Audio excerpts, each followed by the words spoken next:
Los más importantes son perito en balística y documentología, criminalística, doctor en ciencias de la educación, máster en defensa y cerca, egresado del Colegio Interamericano de Defensa en Washington, D.C. Entre los cargos más relevantes tenemos fundador y director del Laboratorio de Criminalística en nuestra ciudad de Guayaquil, director del Laboratorio de Criminalística de Quito, director de la Policía Judicial, profesor en varias universidades del país. Ha publicado 2 obras en temas forenses.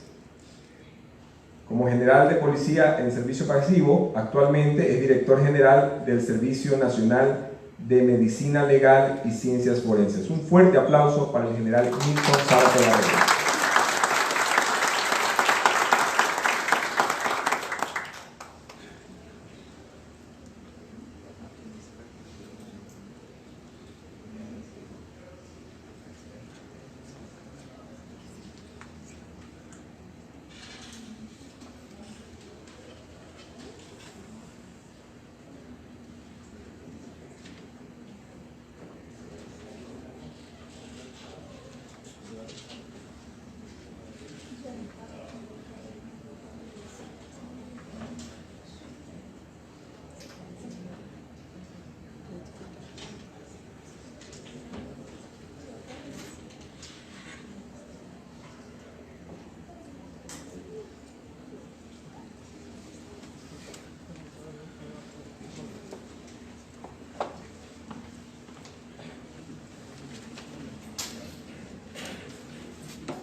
Bien, buenas noches.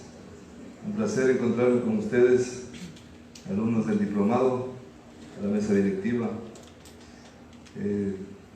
Tengo el privilegio de participar como docente ahora con ustedes. Espero llenar sus expectativas. Me han encargado que me refiera a los avances de las ciencias forenses en el Ecuador y la posibilidad que me dio el país a través de la institución policial me permite conocer de la historia de todo este avance tecnológico en materia de ciencias forenses. Es que en el año de 1992 el Ecuador tenía apenas un incipiente laboratorio central y peritajes en la ciudad de Quito, y desde allí poco o nada se podía hacer en la misma jurisdicción y no se diga a nivel nacional. Quiere decir que aquí en Guayaquil, con el Código de Procedimiento Penal inquisitivo, es decir, que primero se detenía y luego se investigaba, prácticamente el juez no tenía ningún apoyo científico para realizar la valoración de los indicios. Ni siquiera se levantaban los indicios en la escena del crimen. En 1992, desde mi punto de vista, existe en el país un antes y un después, porque un visionario comandante general de la Policía Nacional, el general Lenin Vinuesa Mideros, consigue en la Policía Federal Argentina unas becas para que un grupo de policías ecuatorianos viajen a ese país, y en 2 y 4 años, en una de las prestigiosas universidades, no solo en Sudamérica, sino a nivel mundial, egresen estos policías y a su retorno alimenten este incipiente laboratorio que les decía que existía en Quito, y luego exista un desplazamiento a la ciudad de Guayaquil. De tal manera que el laboratorio en esta ciudad es fundado en abril de 1996. Recuerdo claramente porque fui parte de este equipo de trabajo. Empezamos en una villa en la Ciudadela La Alborada, en la 10ª etapa, es decir, una villa de 2 pisos que administraba el concepto porque había sido parte de un operativo decomisado y pues no tenía las facilidades ni las comodidades para que ahí pueda funcionar un laboratorio. Y el laboratorio consistía ahí en escritorios, en sillas, en poca tecnología. Para aquel entonces algunos organismos internacionales nos habían donado equipo, principalmente cromatógrafos de gases, en donde se analizaban las sustancias, presumiblemente drogas, que habían sido incautadas en los operativos. Y realizábamos algo de documentología y de balística. Pero la tecnología era muy escasa. Pero bueno, la llegada de estos expertos también permitió que la Policía Nacional arranque como un instituto tecnológico superior, ¿no?, que hasta la actualidad confiere títulos a nivel tecnólogo, pero exclusivamente a servidores policiales en temas de balística, documentología y tránsito. Con este antecedente, nosotros comenzamos a incursionar también en la academia, porque ha sido importante diseminar el conocimiento en las universidades privadas, pero también públicas, ¿no?, en donde nosotros podamos coincidir en algunos aspectos teóricos, doctrinarios, para que los abogados, incluso quienes están en el libre ejercicio, vayan conociendo de los avances y vayan conociendo cómo realizar sus defensas. Y por supuesto, lo que corresponde a los señores agentes fiscales y a los jueces, con mayor razón se emprendió una actividad importante para que ellos, como digo, conozcan de los avances científicos en lo que corresponde a las ciencias forenses. Ya entrando en materia, ¿por qué ciencias forenses? Porque son algunas disciplinas, algunas vinculantes, que tienen relación con la investigación o con los análisis, con la naturaleza de los análisis, digamos, de los análisis que se realizan a los elementos levantados en la escena del crimen. Por eso aquí se puede visualizar algunas de ellas, como es la escena del crimen, la fotografía forense, exámenes de documentos, la misma criminología, medicina legal, odontología forense. Algunas de ellas, por eso adquiere la denominación de Laboratorio de Criminalística y Ciencias Forenses. No obstante que esta también es una ciencia forense, pero casi es una frecuencia ya a nivel internacional, que en los diferentes países ya van asumiendo esta denominación, Instituto de Ciencias Forenses. En nuestro país, el órgano rector en materia pericial es el servicio que actualmente yo me honro en presidir, Servicio Nacional de Medicina Legal y Ciencias Forenses, que por cierto este servicio, creado en el 2015, amalgama y está conformado por servidores civiles, es decir, peritos, expertos civiles, y también por peritos policiales. Es decir, que lo que me ha correspondido, una vez que asumí este encargo del señor Presidente de la República, desde enero de este año, es mantener un total respeto a la institucionalidad de la Policía Nacional, porque ellos son parte de mi servicio. Pero yo no tengo la capacidad de dar disposiciones directas de orden interno a los peritos de Policía Nacional, que por cierto ellos tienen un alcance a nivel nacional, están en todo el país. Tenemos nosotros instancias policiales que hacen a las ciencias forenses, y de hecho también tenemos expertos civiles que están en los centros forenses, que eran parte del proyecto que implementó la Fiscalía General del Estado. Es decir, todo esto hoy es parte del Servicio Forense Nacional. Y yo considero pertinente explicarles a ustedes que es importante que un servicio de esta naturaleza trabaje con total autonomía, porque yo siento como director que tengo autonomía.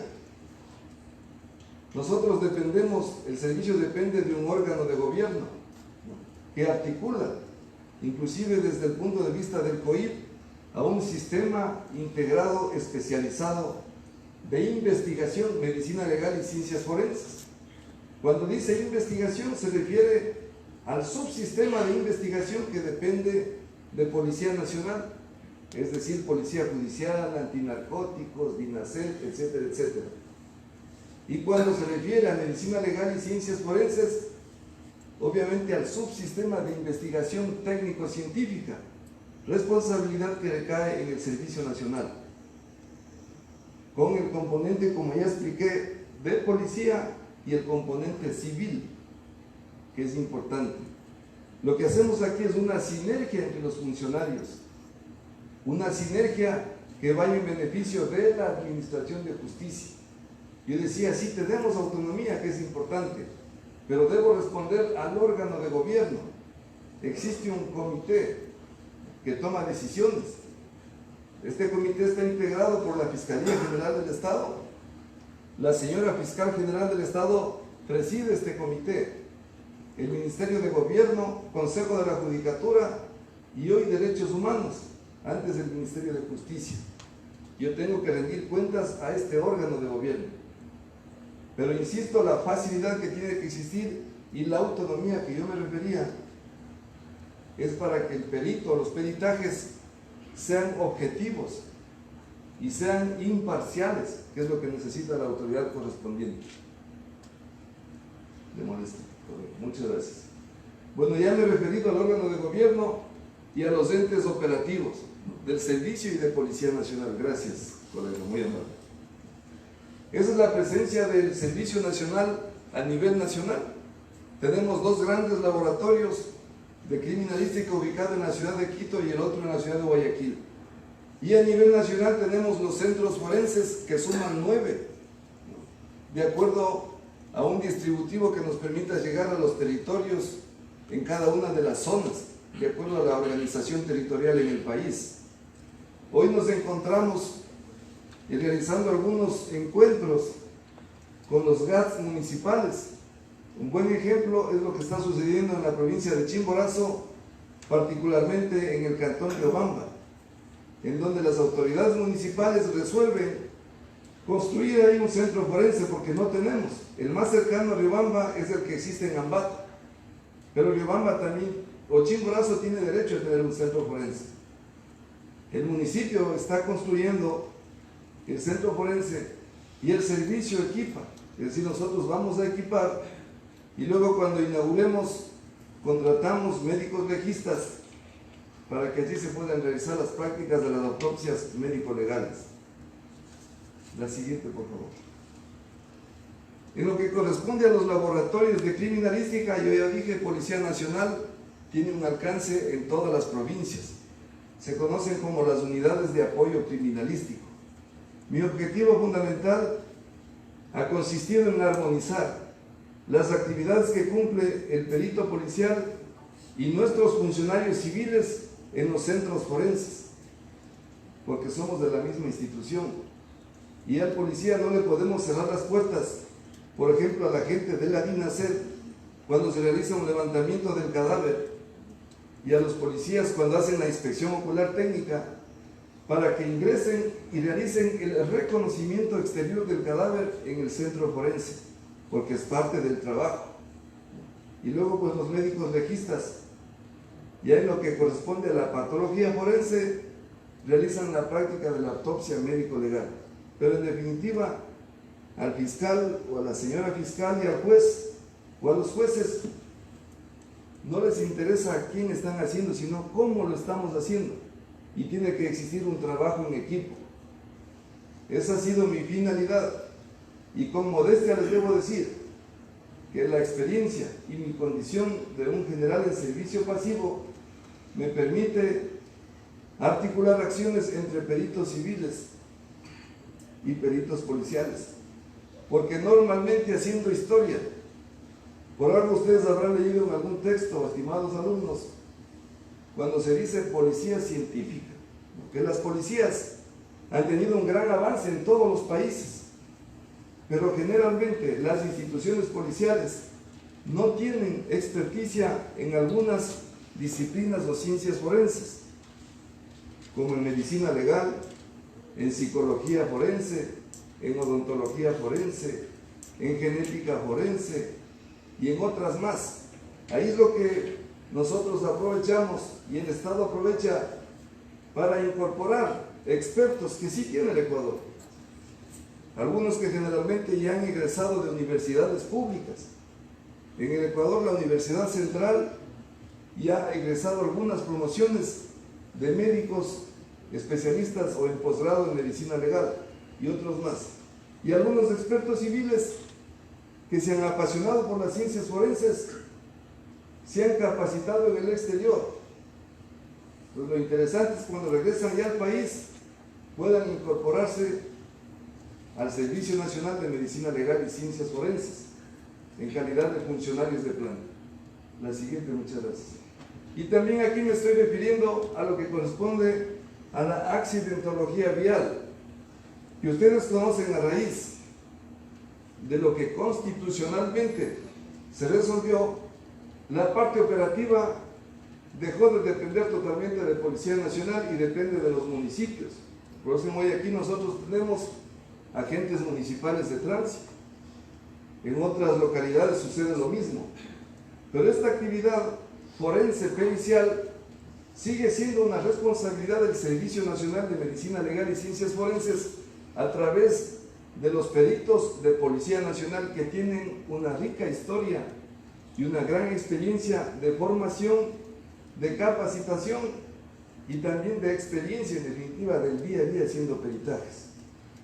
Y esto no quiere decir que estos peritos puedan realizar esta actividad en cualquier lugar del país, por ejemplo en Guayaquil, en donde existen también peritos civiles que pueden ser de la agencia o de la Comisión de Tránsito, que el fiscal, si él lo considera pertinente, puedan participar los peritos agentes de Policía Nacional que son parte del servicio. Muchas gracias. Ahí estamos observando ya en el modelo de gestión el laboratorio o la infraestructura de este servicio en la ciudad de Quito y el de acá en la ciudad de Guayaquil, que funciona junto a la Policía Judicial. No sucede solo en el Ecuador, sino en varios países, inclusive desarrollados, que logran articular uno o dos laboratorios con todas las áreas o con todas las disciplinas y con un equipamiento tecnológico avanzado, porque sería difícil que tengamos laboratorios de ADN en todas las provincias. Actualmente tenemos 2 laboratorios forenses, están ubicados en la ciudad de Quito, y hemos adquirido ya el equipo para que en 1 o 2 meses máximo, lo que yo considero que es una buena noticia, el laboratorio de criminalística de Guayaquil ya tenga su laboratorio de ADN, porque no es justo que dado la demanda de análisis de muestras que se toman en la escena del crimen o de presuntas violaciones o para identificar cadáveres sean conducidas al laboratorio de genética forense de la ciudad de Quito.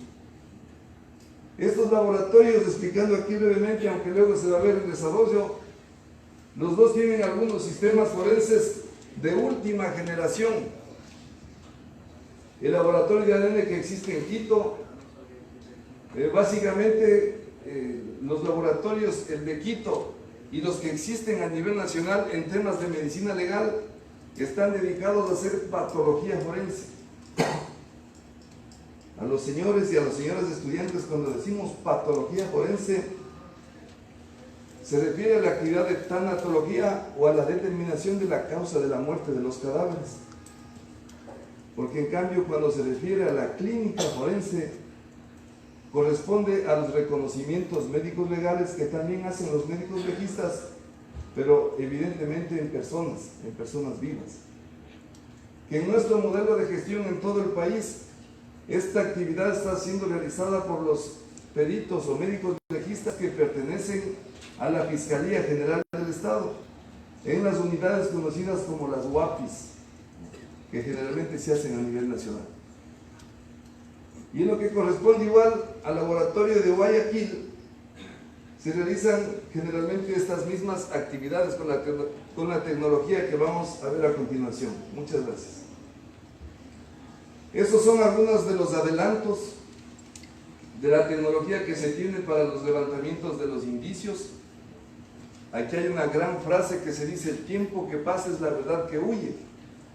Cuando he llegado esta tarde y noche a este escenario y se hablaba del incidente que sucedió esta semana en la ciudad de Guayaquil, del caso de presunto sicariato, la reacción fue inmediata. Se supone que hubo una protección de la escena del crimen, que se levantaron algunos indicios de naturaleza balística. No ha existido una alteración de la misma y seguramente estos indicios en conocimiento del fiscal van a ser ingresados a los diferentes sistemas. Si es que es una bala para la determinación del calibre, si es que es una vaina o un casquillo también para determinar calibres. Y cuando ingresen al sistema que vamos a ver a continuación, incluso se puede establecer si el arma de fuego que disparó esa bala o que percutió ese casquillo, si participaron en otro hecho delictivo, es decir, realizar una vinculación valiéndose de los sistemas o de las bases de datos que hoy nosotros contamos a nivel nacional. La siguiente, por favor.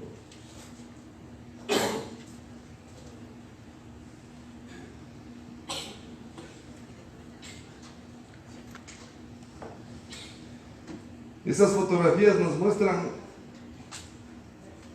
de los 9 centros forenses que tenemos. Yo he seleccionado el que funciona en la ciudad de Cuenca y en la parte inferior derecha del centro forense que funciona en la ciudad de Santo Domingo, que tienen una configuración bastante similar.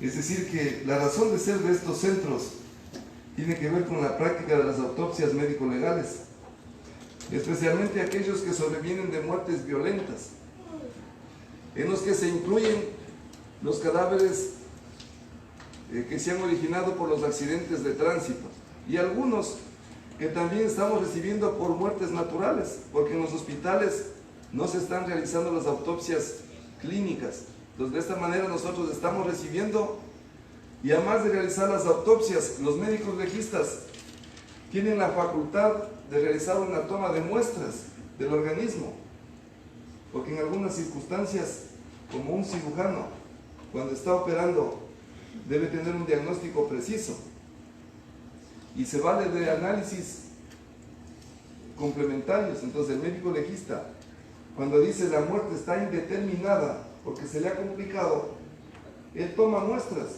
y en el mismo centro forense tenemos laboratorios de química, de toxicología y de histopatología, con peritos, por eso les decía, peritos civiles, y que ya en conocimiento del fiscal pueden realizar estudios complementarios que le sirvan al médico legista para determinar la causa, la manera y otra información complementaria para que él pueda informar al fiscal a ciencia cierta qué es lo que ha sucedido y qué provocó la muerte de ese cadáver. La siguiente.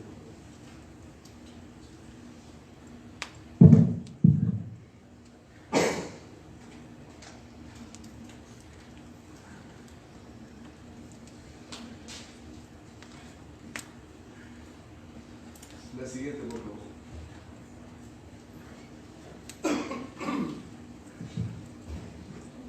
Avanzando con la temática, para no ocupar el tiempo que le corresponde a mi colega que está preocupado.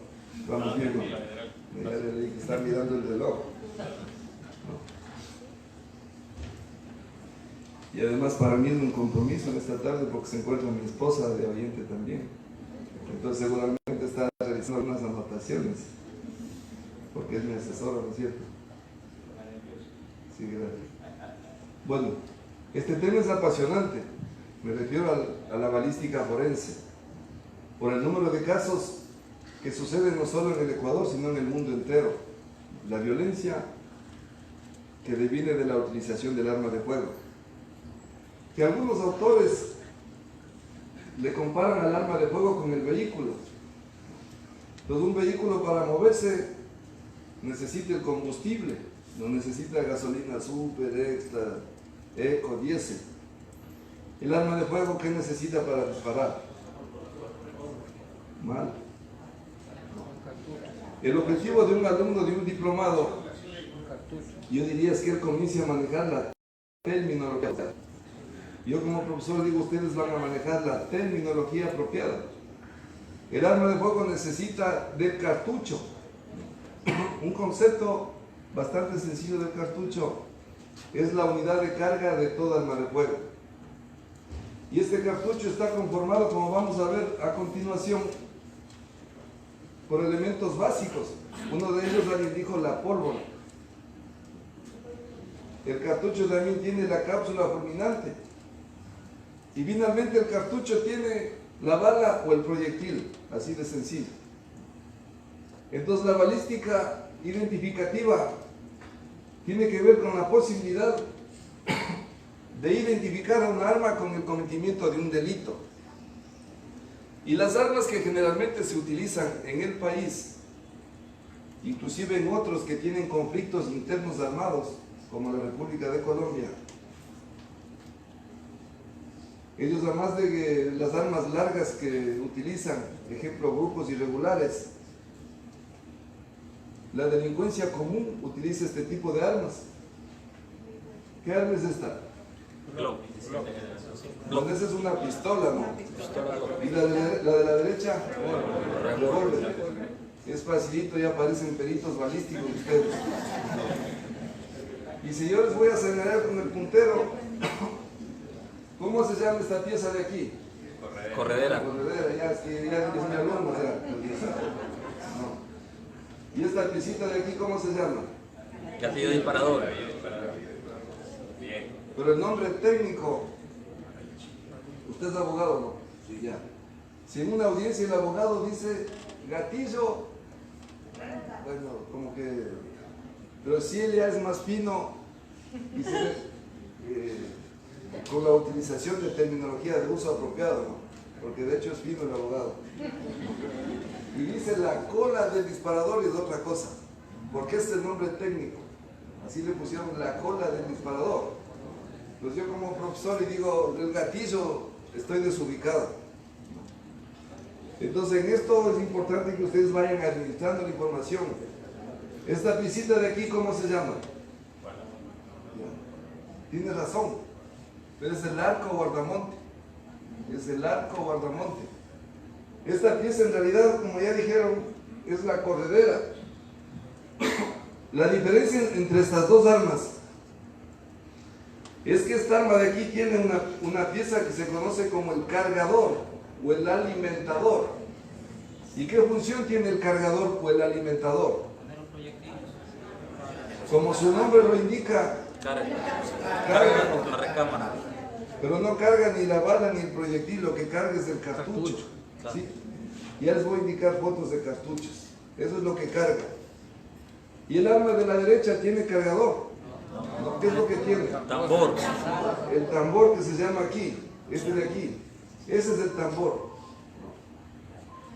Estas armas tienen aquí una ventana que se conoce así, una ventana. ¿Y para qué es esa ventana? Por ahí sale la... Esa ventana es para expulsar. Cuando se dispara, La por vaina ahí se servida. expulsa. La vaina servida. Aquí se puede decir, los americanos dicen el casquillo. Vaina servida. Nosotros más en el Ecuador y en algunos países de la región no le decimos casquillo, por eso cuando lean los informes los abogados o cuando escuchen en la televisión a los peritos que van dicen la vaina. No. Y cuando dicen vaina servida, ahí sí me quedé sin piso. A ver, ¿qué es vaina servida? Porque hay algunos indicios que se conocen como determinantes. Un indicio determinante es este, que yo levante en la escena del crimen porque no necesito ser científico para decir que es una botella de plástico. No. Pero el contenido es un indicio indeterminable, porque requiere ser sometido a un análisis para determinar que si es agua, es alcohol, es metanol, etcétera, etcétera. Entonces pasa lo mismo en el tema de las armas de fuego.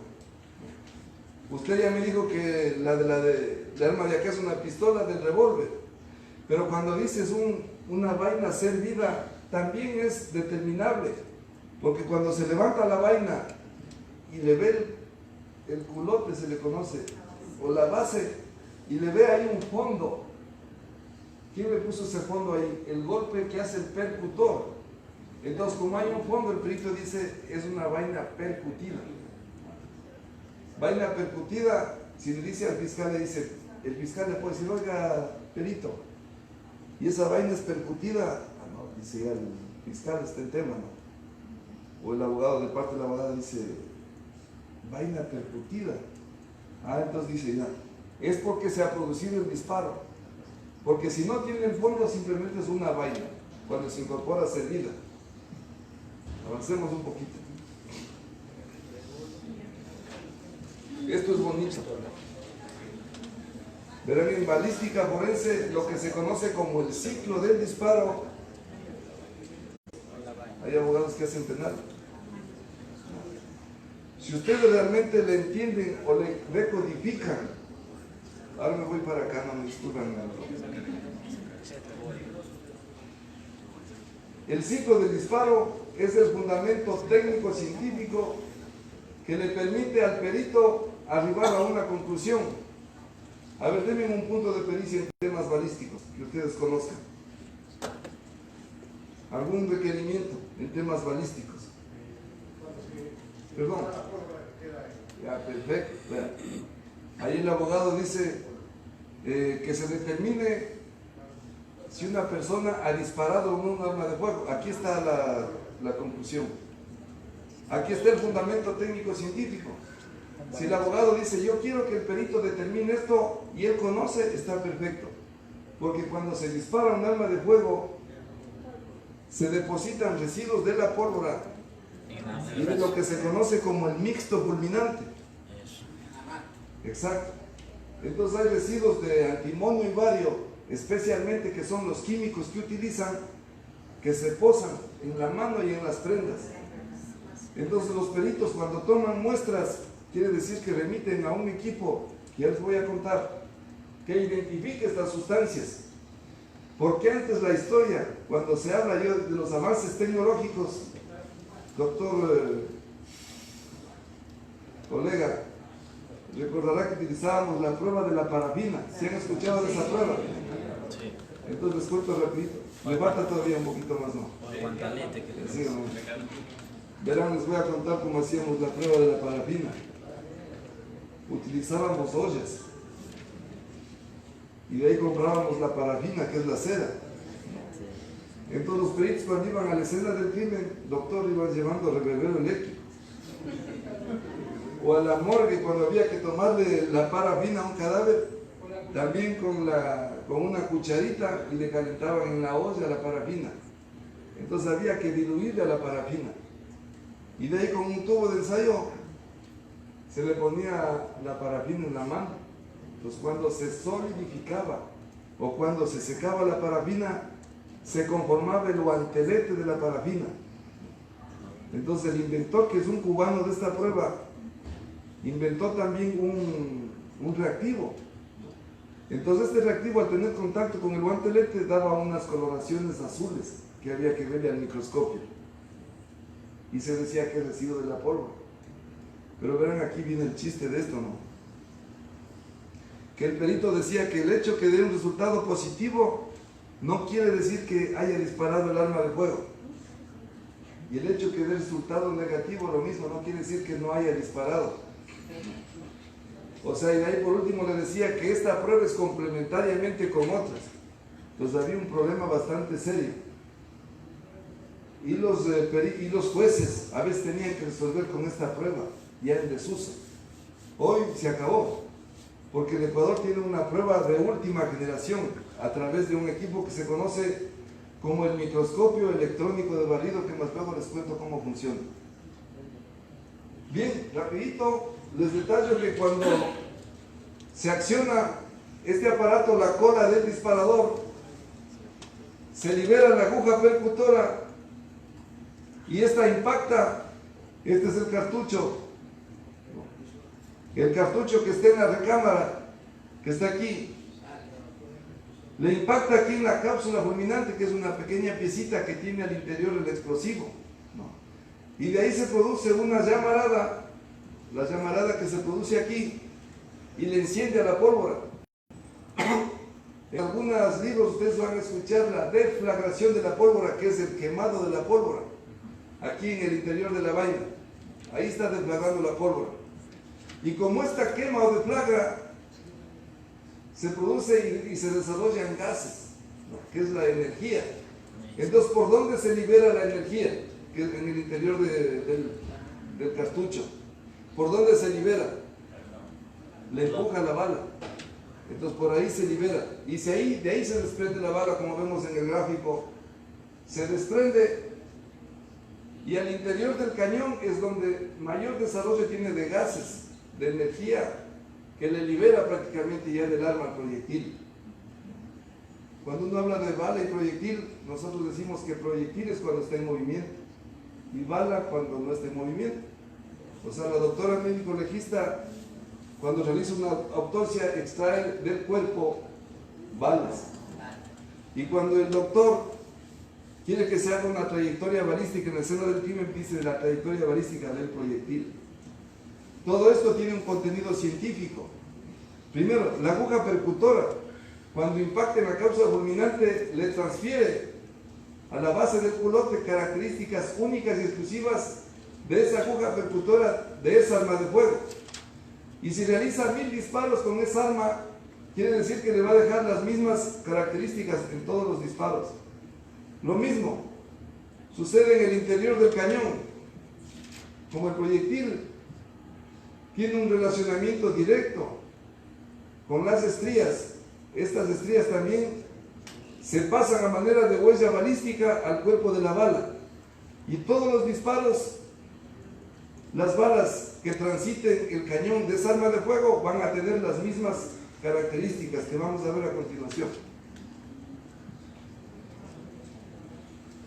Se utilizan microscopios de comparación balística en donde se pueden realizar cotejo de vainas, como la fotografía que estamos viendo en la parte izquierda, y en la parte derecha cotejo de balas.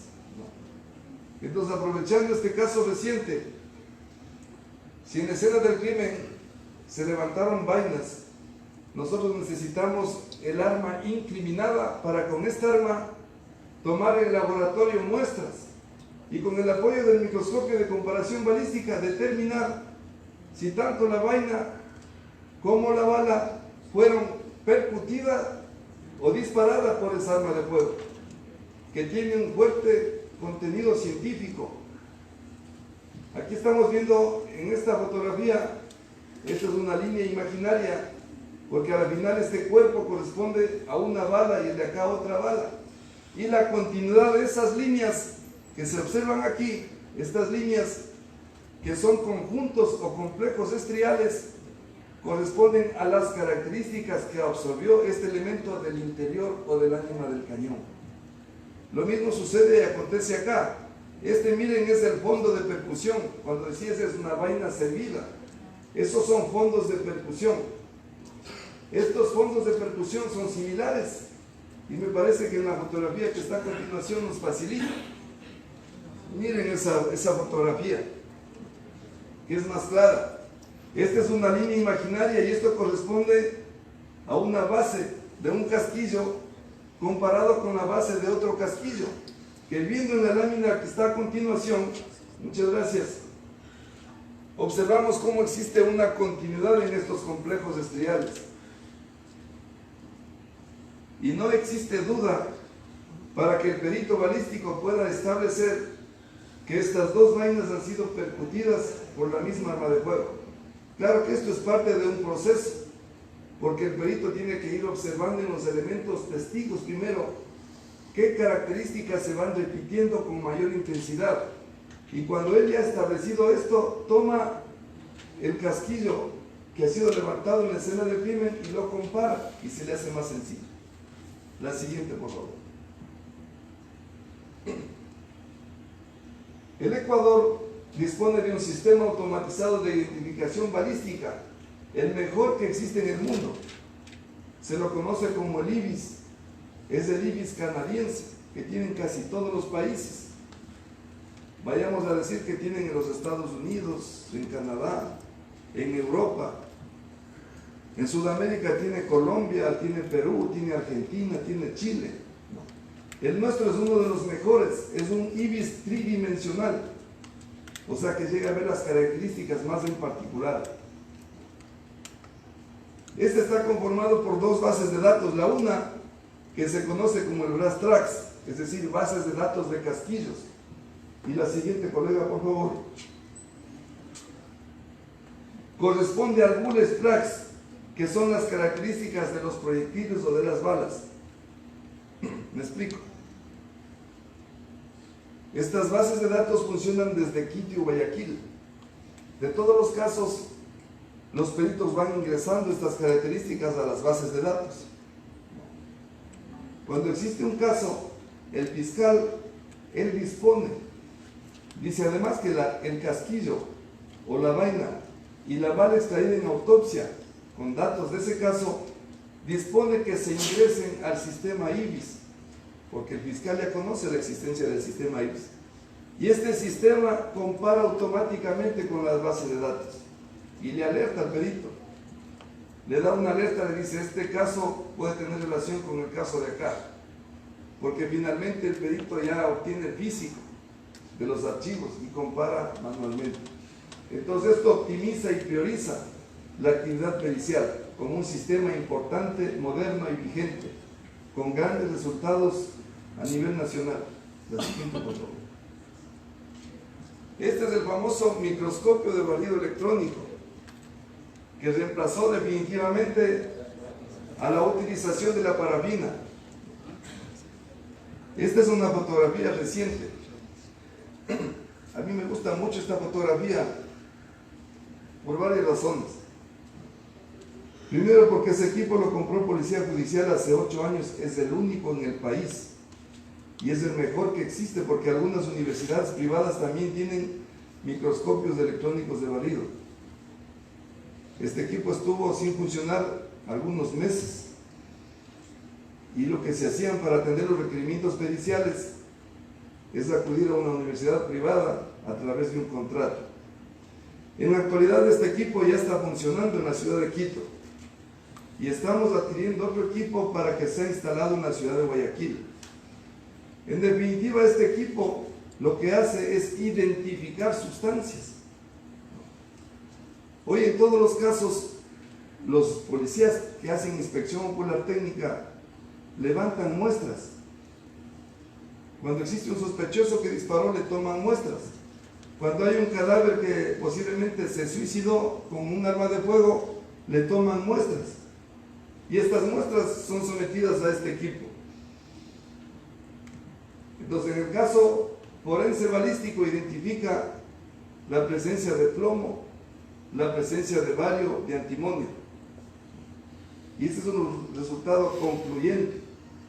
Y también estamos empezando a identificar en estos casos los minerales que son tomados como muestras en los procedimientos para combatir la minería ilegal en estos equipos.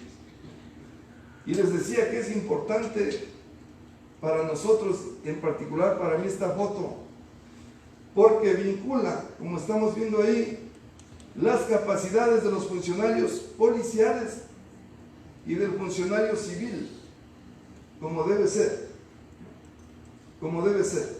Entonces ellos son los dos expertos que trabajan en la ciudad de Quito y que no estamos diferenciando el uno del otro. Entonces la propuesta en el futuro con la compra del nuevo equipo es ponerlo a trabajar en Quito, capacitar a unos 2 o 3 funcionarios y que este equipo atienda desde la ciudad de Guayaquil. La siguiente, por favor. Bueno, aquí ya casi para terminar, van a salir ustedes como peritos dactilóscopos. ¿Qué es lo que estamos viendo aquí? ¿Cómo se llama esto? Huella dactilar. Que técnicamente, si nosotros vemos en un documento, se conoce como impresión digital. La huella dactilar, que se dice que es consecuencia de un acto involuntario. Yo estoy dejando aquí involuntariamente mi huella dactilar, pero si esta botella está en la escena del crimen y es levantada a través de técnicos, está levantando el rastro dactilar. El rastro dactilar. Pasemos a la siguiente. Estos son algunos métodos científicos de identificación. ¿En dónde está la papiloscopía que reúne a la dactiloscopía? Si ustedes van a consultar y ponen en sus anotaciones papiloscopía, es como la ciencia madre, y una de ellas es la dactiloscopía de los dígitos. La pelmatoscopía y la palamentoscopía, es decir, palmas de las manos y plantas de los pies, que son 3 ramas. Nuestro estudio hoy, brevemente, yo voy a hacer un abordaje a la dactiloscopía. Pasemos, por favor. La siguiente. Gracias. En nuestro país se aplica principalmente el sistema dactiloscópico argentino, que fue creado por un ciudadano dálmata que se radicó en la provincia de Buenos Aires, en Argentina, y es considerado uno de los sistemas más importantes en el mundo. La característica de este sistema es que es decadactilar, es decir, se aplicó ya a los 10 dígitos, y se conoce porque es un sistema infalible, sencillo y práctico. Infalible porque no admite error, sencillo porque es fácil de comprender, y práctico porque no necesita de mucha tecnología. Nosotros en la cédula tenemos por ahí la individual dactiloscópica y nos ponen una letra y 4 dígitos que corresponden a la mano derecha, y nos vuelven a poner nuevamente una letra y 4 dígitos más que corresponde a la mano izquierda. Eso se conoce como la individual dactiloscópica, pero vamos a entender rapidito de qué se trata. Este sistema dactiloscópico decadactilar se menciona que es un sistema eminentemente déltico, porque en las impresiones o simplemente en la huella hay que ubicar un delta que está señalando aquí, y de la presencia o ausencia y de la ubicación de este delta se le da la denominación. Si ustedes vieron brevemente, la denominación puede ser arco, puede ser una presilla interna, presilla externa, verticilo, no hay más. Pasemos a la siguiente, por favor. ¿Ese arco tiene delta? No tiene delta. Consecuentemente es un arco. Y si el arco aparece en los pulgares, tiene que ubicarse la letra A mayúscula. Y si está en el resto de dígitos, con el 1. La siguiente. Gracias, colega. Ese dibujo ¿tiene delta? Sí. ¿Tiene acá un delta? No. No. El sistema, el creador de este dijo, cuando existe el delta a la derecha del observador, o sea, de ustedes, ¿cómo se llama? Presilla interna.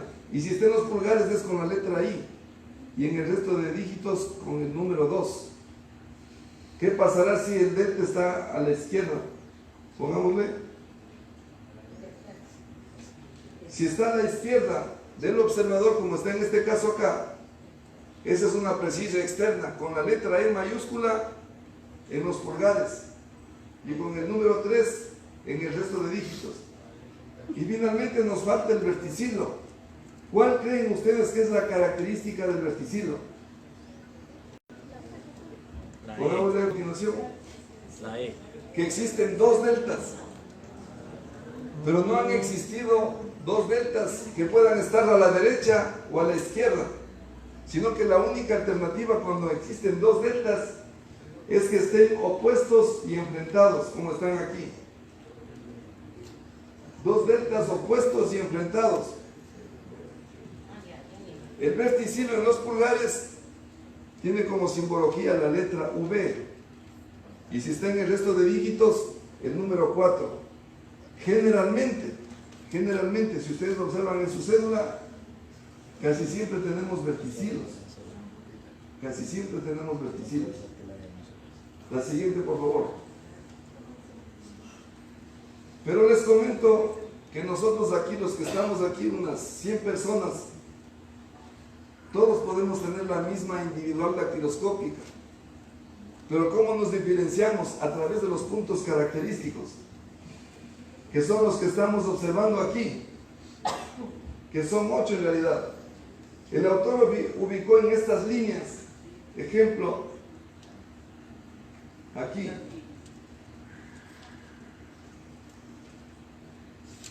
lo que sería una horquilla. Mire, si ven esta horquilla, ¿sí? Y yo podría contar desde este punto las líneas, 1, 2, 3, 4, 5, 6, 7, 8, 9, 10 líneas. Esa horquilla en todas las huellas de ese ciudadano se van a repetir. Yo decía que aquí existe una horquilla, ¿no? Y que nosotros desde el centro podemos contar el número de líneas hasta la horquilla de acá o hasta la horquilla del otro lado. Esos números de las líneas negras siempre se van a repetir.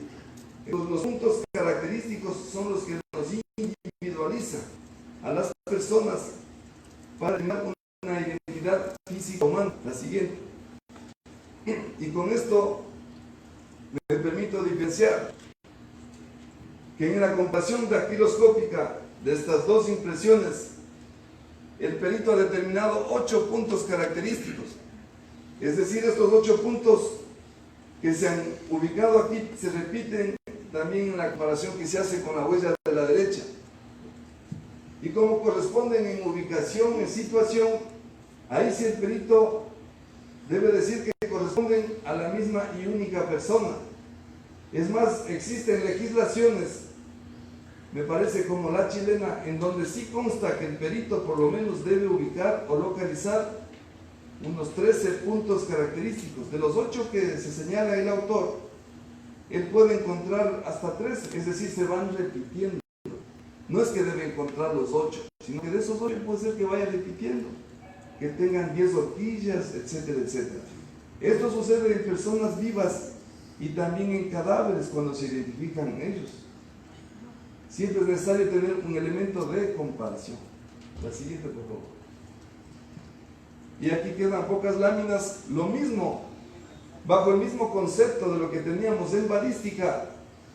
El Ecuador, para simplificar las comparaciones dactilares, tiene un sistema automatizado de identificación dactilar conocido como el lápiz.